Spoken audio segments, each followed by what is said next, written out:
drop, set, right hip, here. Push off, here. Gonna slide up, here.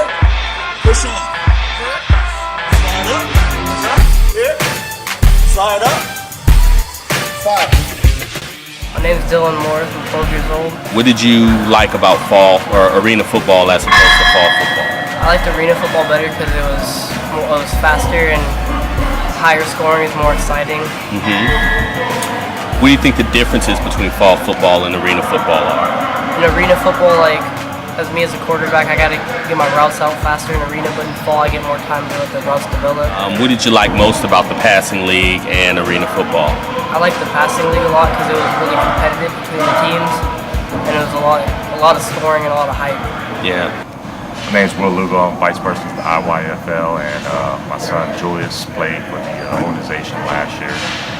Iyfl is a great organization, teaching the fundamentals of football and giving the kids a year-round program to further their skills and develop their skills. This year, like I said, I'm the vice president of the Iyfl, and I'm also trying to get in and start a 12U team and coach.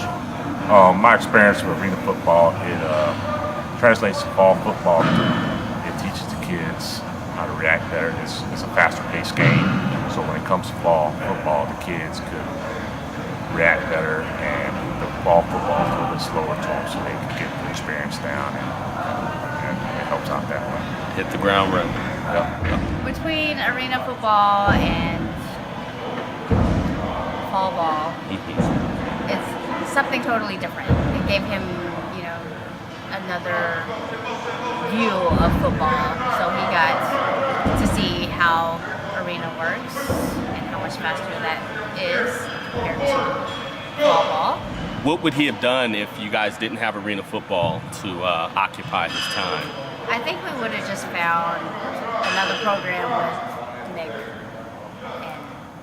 and kept him here. So whatever Nick was doing, he was going to be a part of. Whatever Nick was doing, we were jumping in. Okay.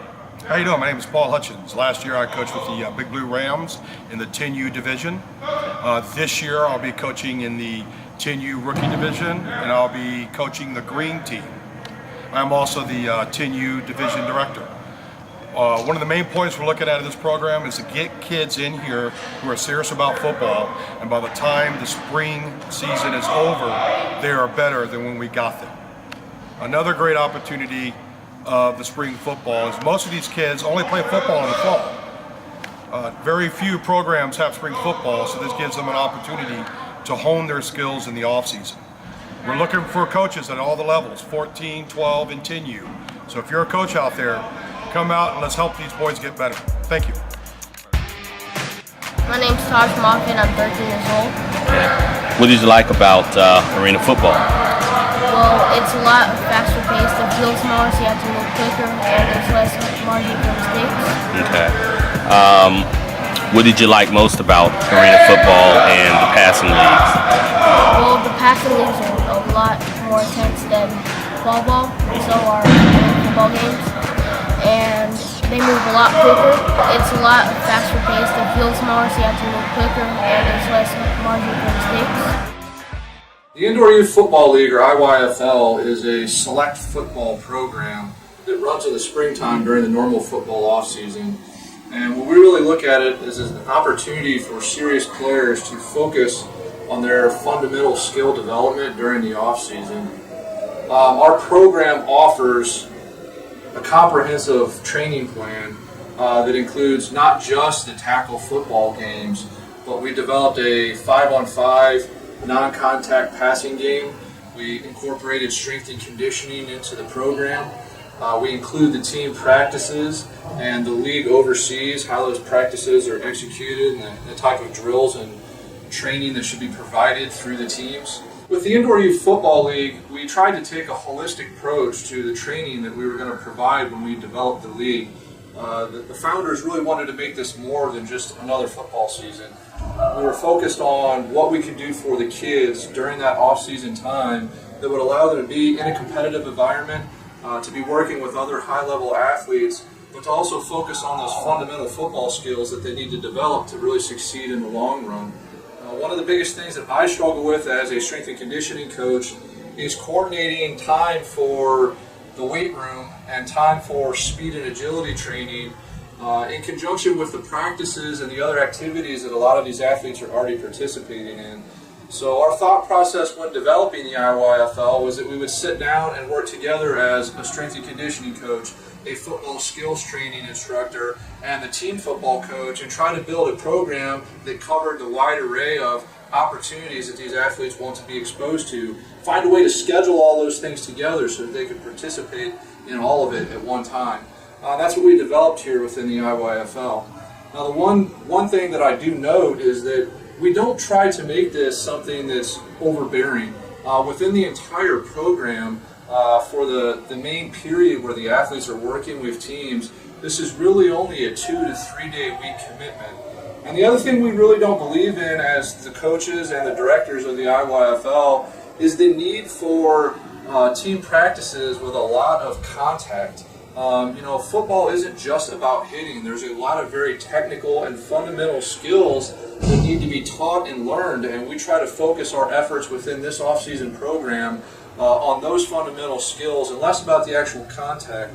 We know that there's a concern with a lot of parents that are looking at opportunities like this that too much contact can be bad for the athlete, and we just want everyone to be aware that that is a concern that we also share and something that we've worked very hard to deal with and to minimize within our league. So all these things have been put into play and brought together from many different aspects, with whether it's strength conditioning, skills training coaches, or the team coaches themselves. We've all brought in a piece of our beliefs and our training systems to put something really incredible together. In our founding season, the IYFL 2013, we worked with fall football franchises to develop the league.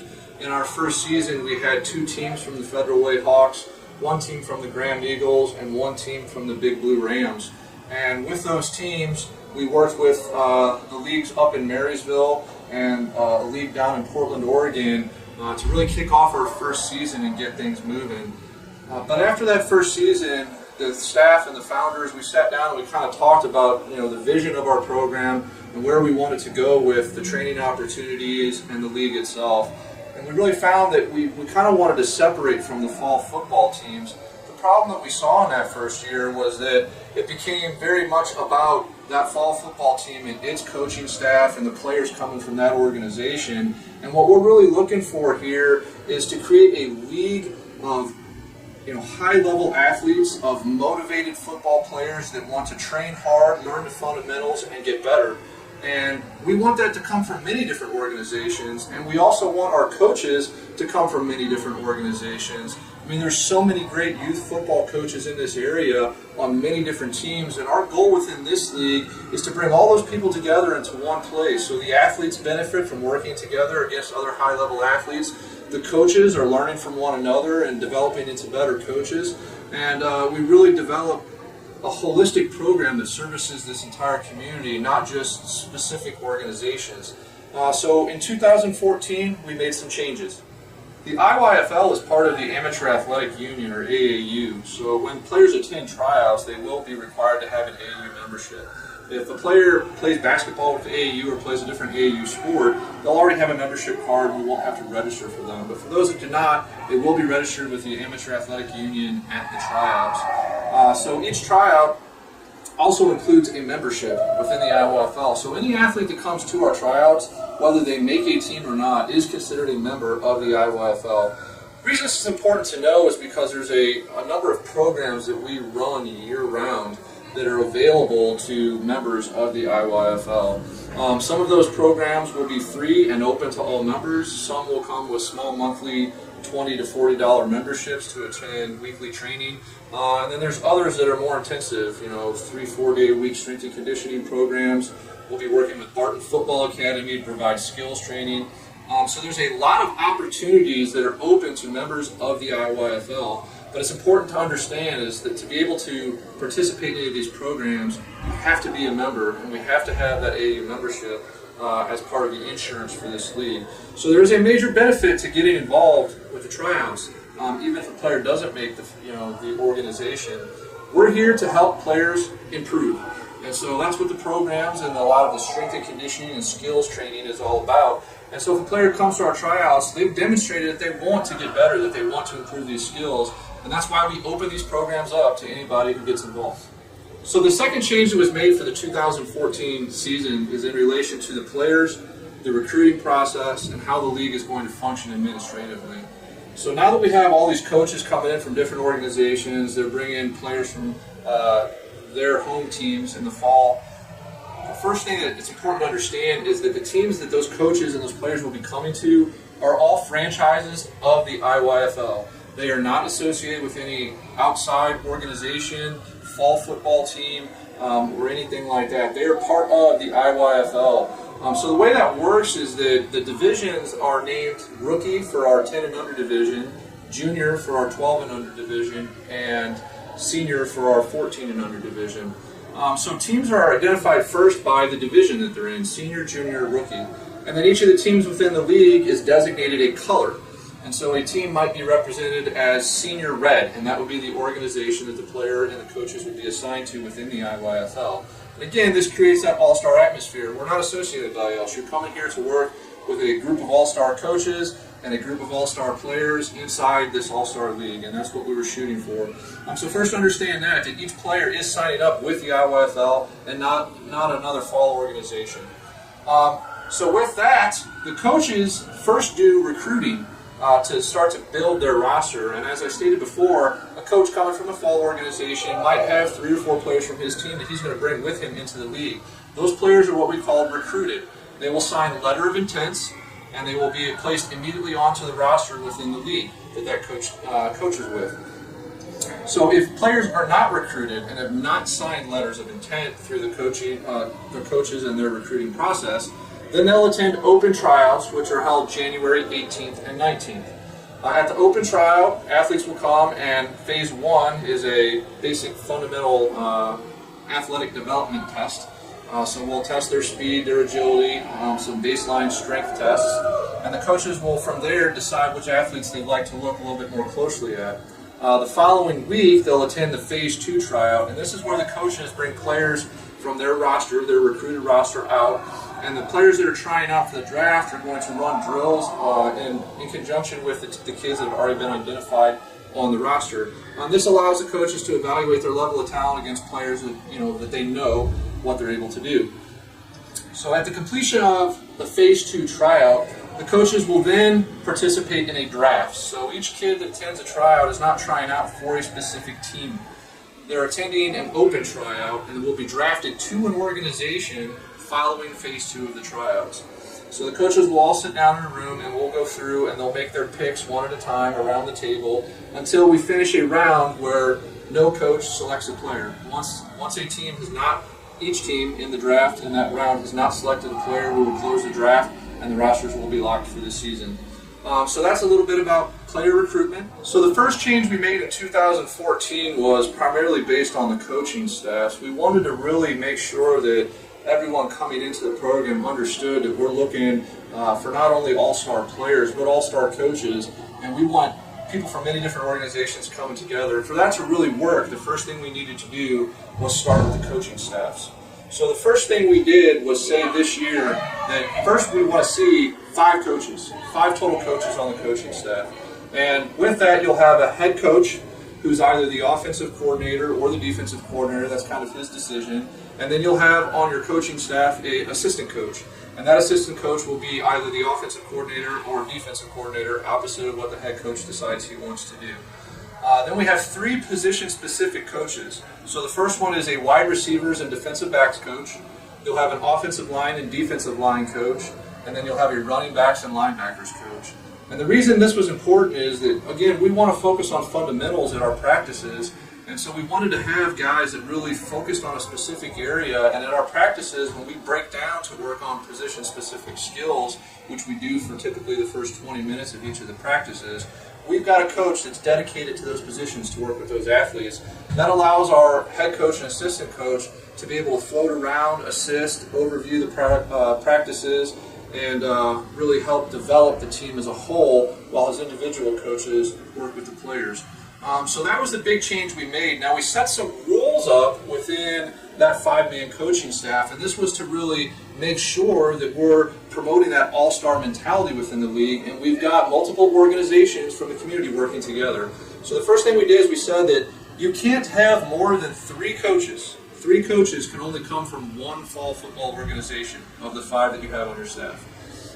Now, you must represent 3 total fall football organizations on your staff. So if you elect to have 3 from one team, that means your other 2 coaches, each of them will have to come from a separate fall organization, because we want 3 different organizations represented on each coaching staff. And our thought process there is that each of these organizations is going to bring some of their best players from their teams that are interested in being involved with us. They'll come with a coach that they know and trust, and the staff will come together, build a nice cohesive coaching staff, and then be able to work with all these players from these different organizations. So that's the theory behind the first change that we made in relation to the coaching staff for the 2014 season. Once a player is officially listed on a roster, either through the recruitment process or through the tryouts, they will attend a signing day in February 8th and 9th, held here at the Tacoma Soccer Center. And this is a day of recognition where the player will come and actually sign their contract with the organization here within the Iyfl that commits them to play with that team for the duration of the season. But this is also our administrative registration day for the league. So this is where parents will come in and complete all required documents. Athletes will be measured for uniforms. A number of optional programs will be offered to the players that will be they can participate in throughout the year. And then we'll have a parent meeting kind of outlining the procedures and rules of the year and how things will be run throughout the season. So signing day is an incredibly important day, kind of the next step in the process as we move towards the season. Signing day is a really important day for the athletes because it signifies that commitment that they've made to their development. Getting into this league isn't easy, and stepping up and coming to a tryout where you're going to place yourself, out and against other athletes is not something that's easy to do for anyone. So signing day is our time as a league, as a coaching staff, and as parents to recognize the athletes that have the courage, that come out, and that want to get involved. It's a huge step, and it's something that we like to recognize. So signing day is more than just registration. I hate to call it that. It's not really what it's about. The league has to get paperwork done somehow, but our emphasis with signing day is recognizing the players and the effort that they've put in to get to this point, and the effort they're going to make throughout the season. This is a commitment, a sizable commitment to their development, and we want to recognize them for that. So once signing day is complete on February 8th, we then move into kind of a preseason period for the 3 weeks remaining in February. And during this time, the league has organized some optional training that athletes can choose to participate in. The first one is a 9-session preseason strength and conditioning program. And this kind of leads up to when the teams really start to practice heavily in March and when we start doing 5-on-5. So at the same time, we'll also be starting the TD skills training with Barton Football Academy. Again, this is an optional program for athletes that would like to participate in additional skill work outside of what the league fee offers. But this is an amazing 10-week program that Barton has put together for our league. Progressive in nature. We'll be doing video of all of the athletes in an initial baseline session, and then we'll be comparing that at 2 different videotapings during the progressive program so that athletes can really see their development over the season and over the course of that training.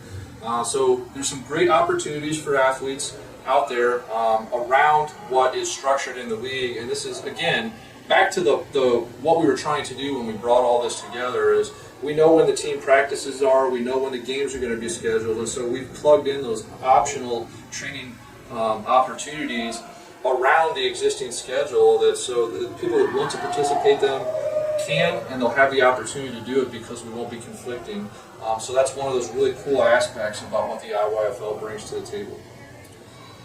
So the other thing going on in February are what we call team chalk talks, and the team is allowed to hold 1 chalk talk per week, so they'll have 3 total chalk talks if they elect to do all of them.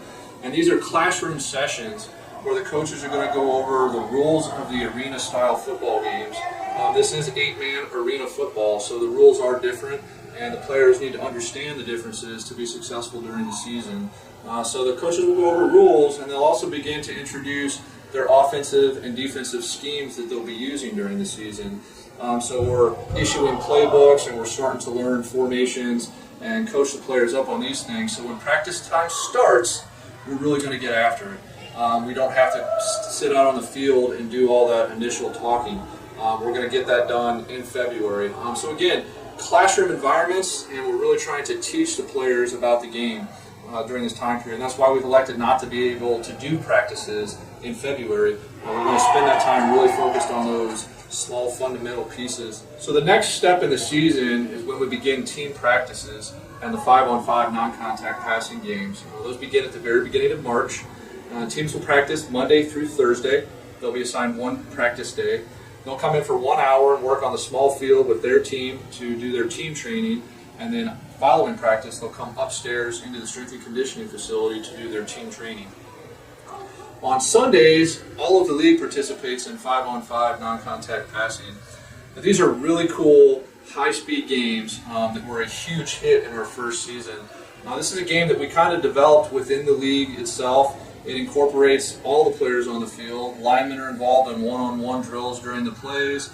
They score points for sacks in the game. They're going after a tackling dummy in the backfield. If that tackling dummy is sacked before the quarterback releases the ball, they'll score points for that. So the receivers run routes, quarterbacks throwing the ball, running backs are involved. They're running passing routes as well. It's a team-intensive game, and they're extremely high speed. We had a lot of fun with 5-on-5, but the big thing about 5-on-5 within this league is that it's reps. These games move fast, and we are running hundreds of plays within a single hour of game. So it's a really cool opportunity for competitive training. Coaches are out on the field working with players during the game, so this is a more competitive type practice, if you want to put it that way. We don't really look at it as game competitions. We do run round robin with the 5-on-5, and there is a playoff at the end because we like that competitive nature. But again, the coaches are on the field, and we're trying to really focus on individual skills. I mean, when two linemen are doing one-on-one on a tackling dummy, there's a lot of very technical and fundamental things those guys have to do right to give that quarterback enough time to get that ball off. And that coach is right there watching that athlete one-on-one, no distractions. And so when he makes a mistake or he does something extremely well, that coach is there to see it and point out what went right or wrong and really emphasize the learning points during the game. So it's this great opportunity for player development. Coming your way. Oh, yeah. Nice hit. Oh!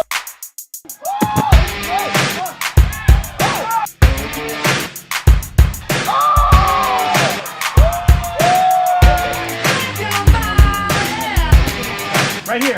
Right here. Get busy, bud. Get busy. Right